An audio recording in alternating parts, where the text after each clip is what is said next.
दोस्तों, वामन अवतार भगवान विष्णु के दशावतार में से पांचवे और त्रेता युग के पहले अवतार थे। साथ ही वह भगवान विष्णु के पहले ऐसे अवतार थे जो मनुष्य के रूप में प्रकट हुए।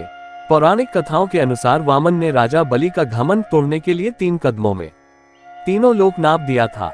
वामन अवतार को लेकर श्रीमद् भगवद गीता में एक कथा काफी प्रचलित है, जिसके अनुसार एक बार देवताओं और दैत्यों के बीच भीषण युद्ध हुआ, जिसमें दैत्य पराजित हुए तथा जीवित दैत्य मृत दैत्यों को लेकर अस्ताचल की ओर चले गए।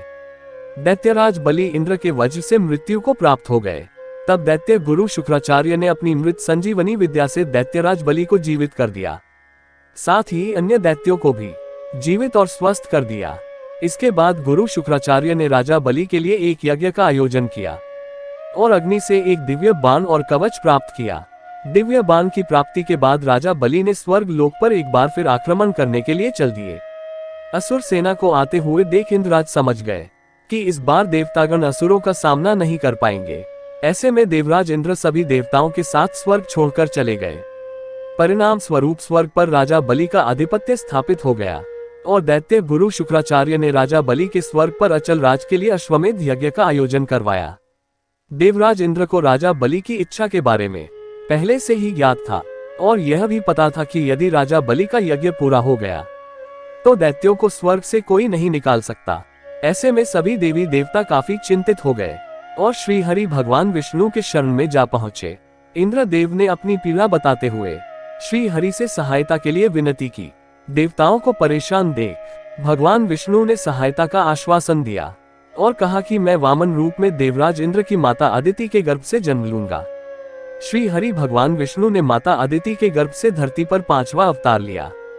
भगवान विष्णु वामन अवतार में प्रकट हुए तब ब्रह्मा जी ने आकर उन्हें यज्ञोपवीत दिया। चंद्रमा ने दंडकाष्ठ प्रदान किया, मृगचर्म और मेखला मंगाई गई। पृथ्वी ने उन्हें चरण पादुका भेंट की। उनके ब्रह्मचारी रूप को देखकर सभी ऋषि मुनि व देवी देवता प्रसन्न हो गए तथा सभी ऋषि मुनियों ने अपना आशीर्वाद दिया और वामन एक बौने ब्राह्मण का वेश धारण कर राजा बलि के पास जा पहुंचे।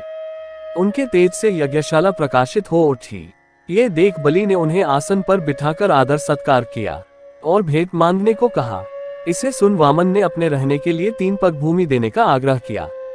हालांकि दैत्य गुरु शुक्राचार्य को पहले ही आभास हो गया था और उन्होंने राजा बलि को वचन न देने के लिए कहा था, लेकिन राजा बलि नहीं माने और उन्होंने ब्राह्मण को वचन दिया कि तुम्हारी यह मनोकामना जरूर पूरी करेंगे। बलि ने हाथ में गंगा जल लेकर 3 पग भूमि देने का संकल्प ले लिया। संकल्प पूरा होते ही वामन का आकार बढ़ने लगा और विकराल रूप धारण कर लिया। उन्होंने एक पग में पृथ्वी, दूसरे पग में स्वर्ग तथा तीसरे पग में दैत्यराज बलि ने अपना मस्तक प्रभु के चरणों के आगे रख दिया।